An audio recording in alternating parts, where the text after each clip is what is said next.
Number 1. Sleeping like a rock. Ah, the luxury of modern life. Blackout curtains, weighted blankets, and melatonin gummies turning you into a snoring log for 8 hours straight. Blissful, right? Well, if you tried that back in the wild, congratulations, you're bear chow. Deep, unbroken sleep was basically an open invitation to predators. In ancestral times, humans slept in lighter phases, often in shifts, so someone was always half alert. Think of it as the prehistoric version of a night security guard, but instead of guarding a warehouse, you're guarding yourself from being eaten alive by saber-toothed cats. Your modern body, though? It's all about REM cycles and beauty rest, which is great for your Instagram-ready under-eye circles, but terrible for survival instincts. Sleep too hard, and you miss the twig snapping outside your cave, which, spoiler, was not the wind. So yeah, while today you brag about sleeping through the night, your caveman ancestors would call that what it really was, a death wish with a memory foam mattress. Number 2. Wearing bright colors. You pop on that neon green gym outfit thinking you look fresh, and you do, freshly caught. In nature, bright colors usually mean one of two things: I am poisonous, or I am prey. Since humans are neither venomous frogs nor radioactive parrots, walking around in bold colors in the wild would have basically been saying, "Here I am, please eat me first." Predators hone in on contrast. Anything that stands out against leaves, dirt, or rocks screams, "Not blending in, free protein available here." That bright orange hoodie? You're not stylish, you're a walking traffic cone of doom. This is why hunter-gatherers leaned on earth tones, camo-like animal hides, and mud. Not because they were fashion-challenged, but because they didn't want to become the world's saddest Happy Meal. So the next time you strut in neon sneakers, remember, in the wild, that drip would have made you lunch with extra sauce. Number 3. Ignoring weird noises. You're at home, you hear a thud in the kitchen, and your modern brain goes, probably the cat, or the wind, or the fridge being dramatic again. And you go back to scrolling. In the wild, that attitude would have gotten you immediately removed from the gene pool. A twig snapping, a rustle in the grass, a low growl from the dark, those weren't ignore and hope it goes away moments. They were pay attention or die alarms. Your ancestors didn't have the luxury of dismissing noises. If they heard something, they froze, scanned the environment, and prepared to run. Today, you think you're being logical by staying calm, but back then, "Oh, it's probably nothing," was code for, "Oh, I'm probably dinner." That's why your body still freaks out when you hear an unexplained sound at night. Even in your safe little suburban house, your nervous system is ready to grab a spear and defend the tribe from the ice maker. So yes, ignoring weird noises makes you feel cool and rational today. In the wild, it made you chewy, bite-sized, and very available. Number 4. Eating random berries. We live in an age where you can casually pop blueberries into your mouth without once thinking, "Will this kill me?" But in the wild, berry roulette was a daily gamble. Some were delicious, some were poisons, and the only difference might have been a slightly shinier leaf or a slightly darker hue. Your ancestors had to be cautious, testing plants in tiny amounts, watching for side effects, and relying on passed-down knowledge. You wander through nature, see something vaguely raspberry-shaped, and think, "Looks edible." Spoiler, it's probably not.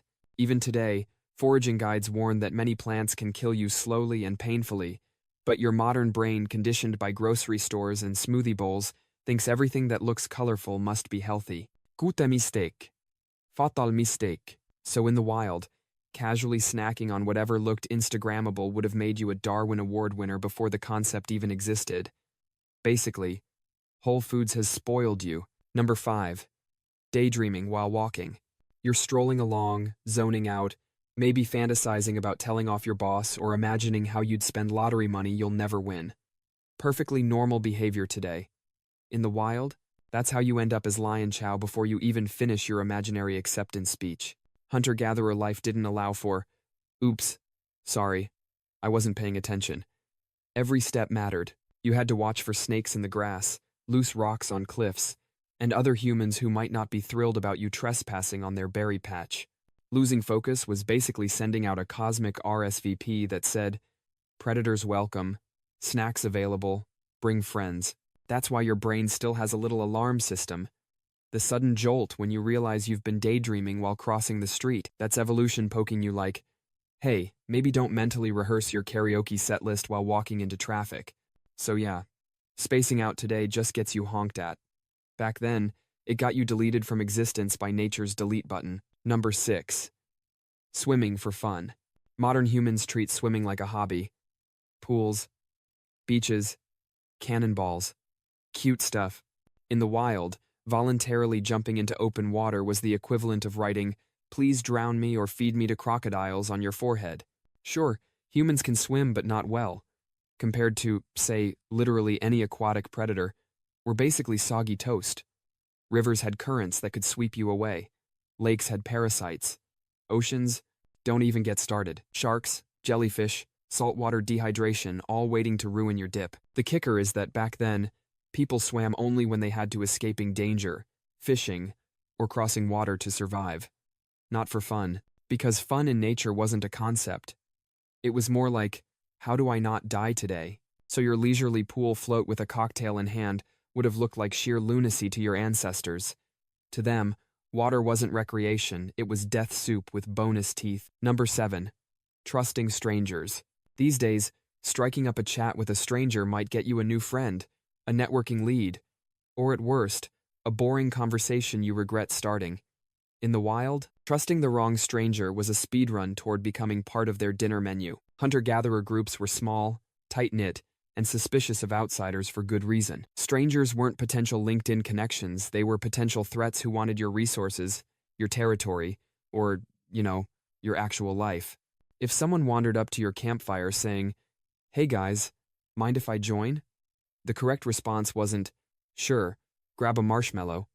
It was spears up, people. That's why modern humans still carry a weird tension about strangers. You feel it in the elevator with someone sketchy, or when an unknown number calls your phone and you suddenly forget how to breathe.